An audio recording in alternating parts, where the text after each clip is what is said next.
আসসালামু আলাইকুম। বালা আছেন নি সকল আপনারা? আশা করি বালা আছেন। তে ওই দেখোকা আমি আজকে কিতা বিরান করলাম, সবাই দেখোকা মোটামুটি হলেও চিনবা। এটা হইল গিয়া বিরুন চাউল বিরান। অনেক দিন পর বিরুন চাউল বিরান খাইলাম। আর আখতা মনে হইল যেন আজকে বিরান করি সকালে। তো ওই দেখোকা আমি বিরান করিয়া সুন্দর করি পেঁয়াজ বেরেস্তা দিয়া ডেকোরেশন করছি। আর আমরা খাইছি মোটামুটি আলহামদুলিল্লাহ, মজাও লাগছে। ওই দেখোকা কালারটাও ভালো লাগছে। তো যাই হোক, নাস্তা আজকে ওটা দিয়েও করছি। আর রোদ দেখোকা, 12 রোদটা দেখোকা, ও রোদির মাঝে মানে গার্ডেনও আইসি, ফুলের বাগানও শাক নিবার লাগিয়া আর থুড়া সামান্য তরকারি নিবার লাগিয়া।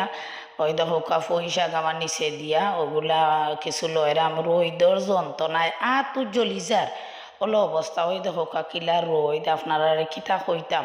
কিন্তু এটা তো আনা লাগবো, তরকারি কিছু তো মানে খাওয়া লাগবো, রান্দা লাগবো, কিচ্ছু করার নাই।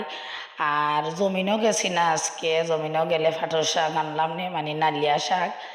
কিন্তু ই রদির মাঝে সাহস করতাম পারছি না। তো উঠান তাকি যা পারছি গরর সামন তাকি তাও লইছি। লুবিরি হয়ে একটা, আর ওই দেখোকা পুঁই শাক, আর এগুলো আমার ঢেঁড়স। ওই দেখোকা ঢেঁড়স গাছ থাকি ঢেঁড়স লয়রাম। ওলা খুব তাড়াহুড়া করি লয়রাম, রইদে মাথা উতা ফাটি যাইর ওলা লাগের।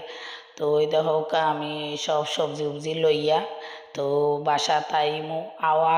আজকে আবার আরো গঠন হয়েছে আমার ভিডিওর মাঝে, যেন কয়েকদিন আগে আমি আমর আচার দিছিলাম। ও আচার দেখি আমার লাগা বাসার বাবি এজন আইসে না, আম কতটাই এক বোল লইয়া আইয়া কয় না আপনি আমারে আচার করিয়া দেখো সিস্টেম।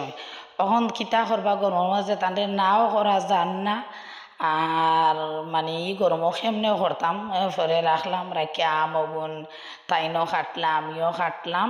কাটিয়া তো সপ্তাহ সিস্টেম করিয়া রাখলাম। যেন আমারও 2 দিন বাদে হয়েছি যেন আইয়া সব মশলা উশলা রেডি করিয়া তো আচারটা দিয়া দিমু। কারণ নাইলে তাই বেজার হয়ে যাবা। ও কারণ বড় আশা করি আইসন। ওই দেখোকা কাঁচামরিচ কয়েকটা আনছি, ঢেঁড়স আনছি, আর পুঁই শাক আনছি, লুবুরি আনছি। ওগুলা দিয়া লুবুরি দিয়া বাজি হইব, পুঁই শাকর তুরা শাক হইব, আর ঢেঁড়স রাখি দিমু। কালকে আরো ঢেঁড়স আনলে গিয়া একলগে বাজি করিলিমু। কালকে আরো বড় হইব কয়েকটা। ওই দেখোকা আম আমি সবটা সিস্টেম করিয়া রাখছি। বালা থাকা হল। আসসালামু আলাইকুম।